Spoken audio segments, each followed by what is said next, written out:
Hi, I'm Dan with Pay Down Debt Solutions, and we show you guys how to get yourselves out of debt using our pay down strategy, the velocity banking system.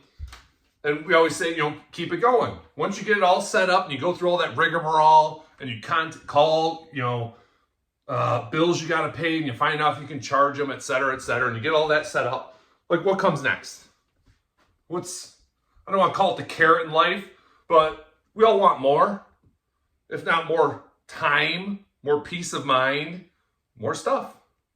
Good, bad, indifferent, it doesn't matter. And sometimes we need more stuff. When you got kids, it's nice to have more space. So for people living in an apartment, it's kind of always been true, at least maybe like a rule of thumb. Because I've heard it forever that you can basically afford a mortgage payment. You're living in an apartment. It's getting that big down payment that's so tough. So you've done our pay down strategy. You've seen our videos. You've done it on your own. You're debt free. Congratulations. But what comes next? You keep saving money. But I'm not going to say homeownership's a dream. It is if you don't own a home, but once you have a home, it's a lot of maintenance. It's not a big deal. I don't want to get everyone excited and then deter them at the same time for everyone that's never had to take care of their own home. But it's nice to have your own space, your own backyard, your own barbecue, your own grass, your own parking spot. And if you're lucky, your own garage. I didn't always have a garage, not even 20 years. It took 20 years before I built one myself. But let's look at it. So you've done velocity banking, the pay down strategy. What comes next? So I say, don't dream it, don't plan it.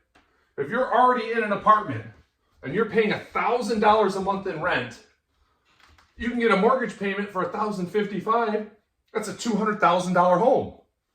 Now, more goes into that. You got to worry about your property tax. You'll have homeowner's tax on that. But you put 20% down, you avoid PMI, that's mortgage insurance. So let's look at that. Now, you paid all those debts, you might have paid more than $40,000. So those people that are already doing this strategy, seeing how fast it changes, they already have an idea. They're probably going, I never thought of that. Do it proactively ahead of time so you have the money sitting in your account. So when the mortgage company looks, it doesn't look like it just suddenly appeared like magic. I don't know if they call it aging, but basically you can age money in your account. Then you have a down payment. You can already demonstrate that you've been making this payment for years. So let's just look at this first example. The smallest, it's the easiest, which also means it should apply to the most number of people. And gosh, I'm enjoying this. I enjoy the heck out of this. So how are you going to get that $40,000? You found a $200,000 home. Your other income, you looked up your property tax on that house, what it'll be. You looked up how much your homeowners will be on for a $200,000 house. You want to get that $40,000 down payment to avoid mortgage insurance, which is an additional cost. That money just goes away. There's no recovering it.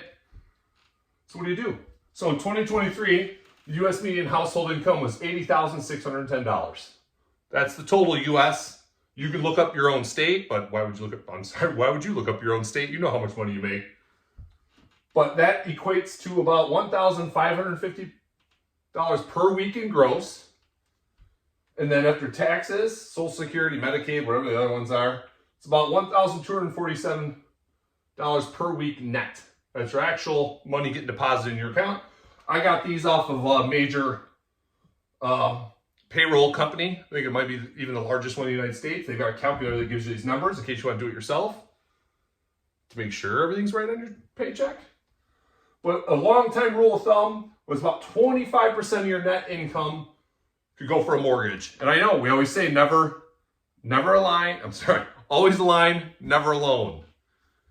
But if you can't qualify, whatever, you want to get in there faster, and normally I wouldn't say rush into a home, but if it's a good home, you're going to want to get in there because property values are just going up. So let's look at it. That's 25% of your annual net income, how much you're actually getting deposited in your bank, $16,211 per year, divided by the month, that's $1,350. So you've been paying $1,000 a month in rent. The mortgage on a $200,000, which you're not actually mortgaging the $200,000, that's just the home price. You're mortgaging $160,000, so you do have $40,000 down payment. Is $1,055. So you already have that.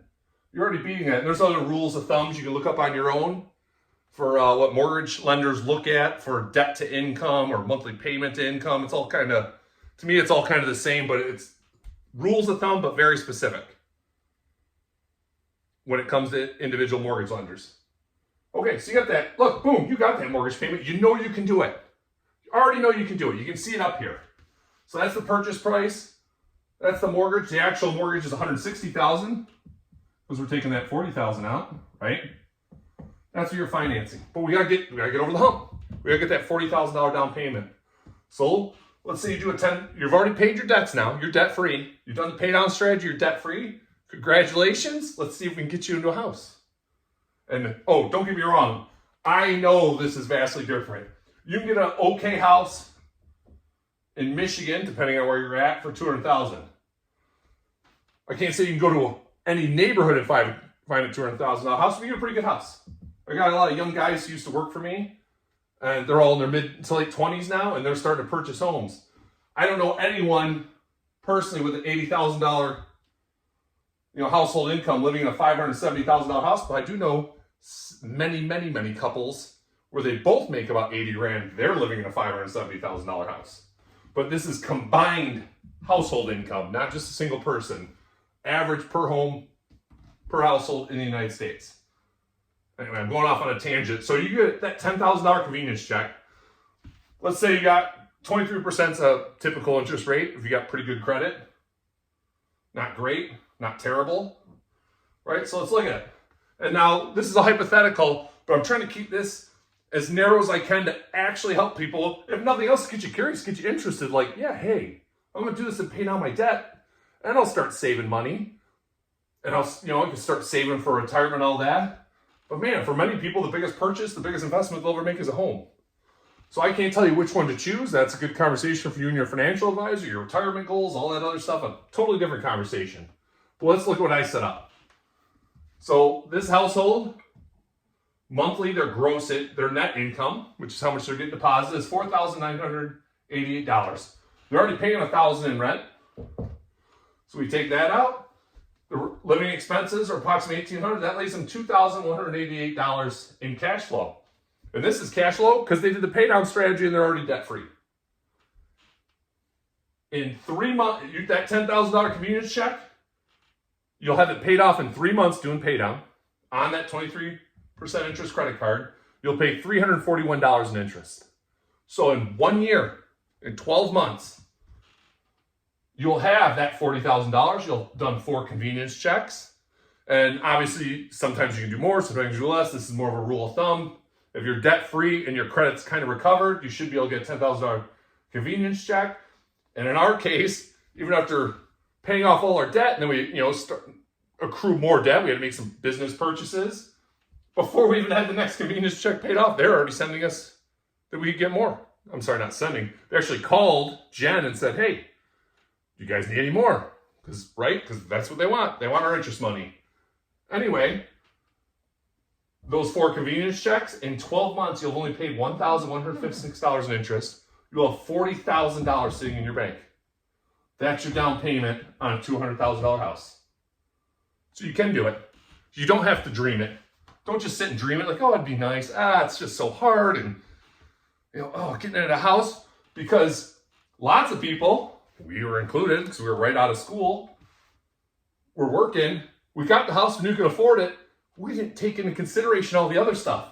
You don't want to go into a house even if you can afford it and your credit card's already maxed out, because as soon as you get in the house, if they didn't leave one behind for you, you're going to need a lawnmower and you're going to need a weed whacker. Those should probably be your first purchases. After that, you're going to want a barbecue, maybe a griddle. You might want a hot tub because now you have a backyard to put it in. The sky's the limit. It's your house. It's your backyard. You can do whatever you want within reason. There are some laws out there for that. But you're already doing it.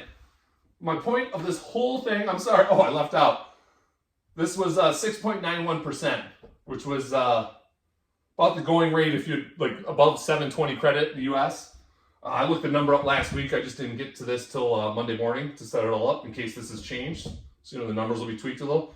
But look, now I know on the coast especially, Chicago obviously, Houston, San Antonio, the major cities, the really popular cities, Yeah, $3,000 per month is not going to get you a $570,000 home.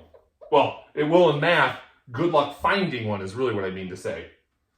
At least, well, maybe you can. But I don't think you're going to be downtown. Let's put it that way. You might be out in the burbs somewhere. You might be rural like we're rural. But you're already doing it. I get back to the point. The point is if you're already paying these in rent and you do the pay down strategy and you get yourself debt free, me, I call a carrot. I always like a carrot. Like kind of a daily goals, nothing major. Gosh, sometimes just get out of bed. But then I gotta have long-term goals. I need that carrot. Because if I don't have a purpose I'm working towards, it just feels like too much time just burns up. Just where'd it go? Like each day kind of drags on because it's kind of monotonous, but then where'd the whole week go? It's gone.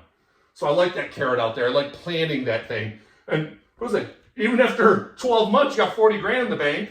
You've only paid that much of interest. Right? You've basically done it ahead of time instead of paying down the debt after the fact. You can always do something else. I don't recommend it. I don't recommend it because you just paid down all your debt. You got out there. You got set up. But that's not the point. The point is you will pay it off in a year. $40,000. You can look at it like saving. I would say just save it, but a lot of people just don't save.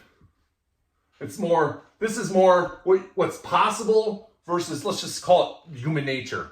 It's not common sense. Human nature is kind of the same thing. It all depends on where you live, who you are, all those subjective things.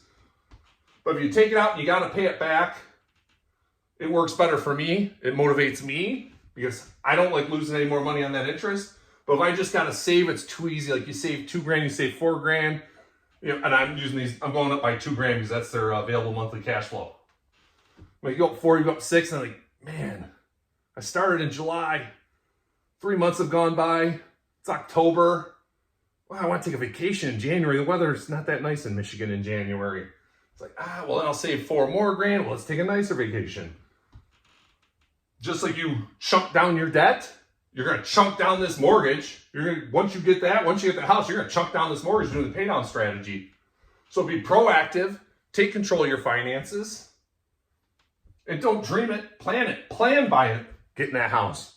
Just like, oh, it'd be so nice, but man, where am I going to get the money down? I'm always saving.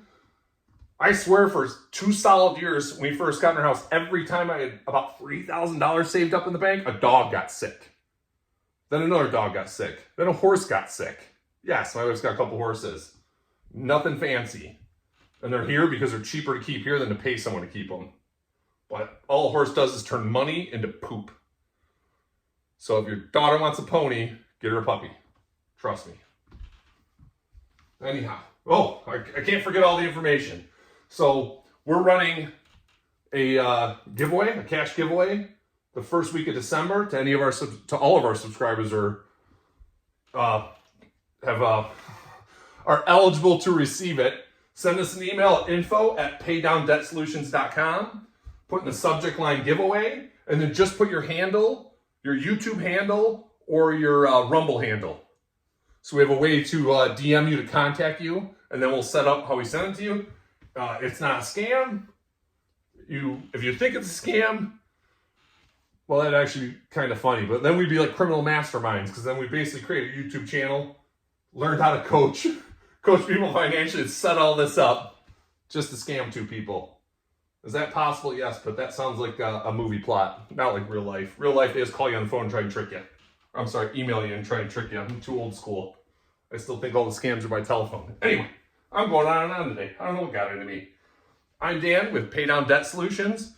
And remember, always aligned, never alone.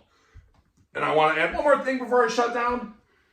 If you've got a specific example, like, man, this type of home I like, this size, my area, let's say they go for $280,000.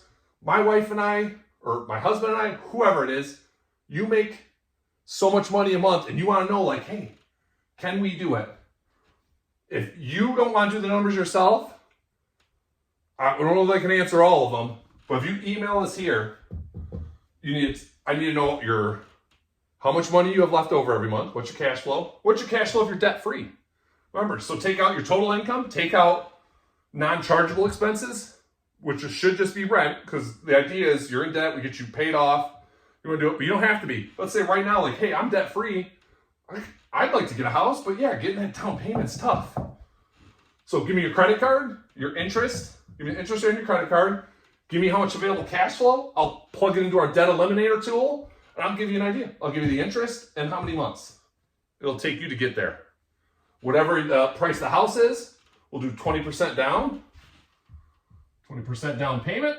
That's the total price. That's to avoid the PMI, mortgage insurance. Yeah, email me, and I'll plug it in the debt eliminator tool. Or better yet, go through our videos, and you can easily do it yourself. Well, that's it. Once again, I'm Dan with Pay Down Debt Solutions. Always line, never alone. And thank you very much.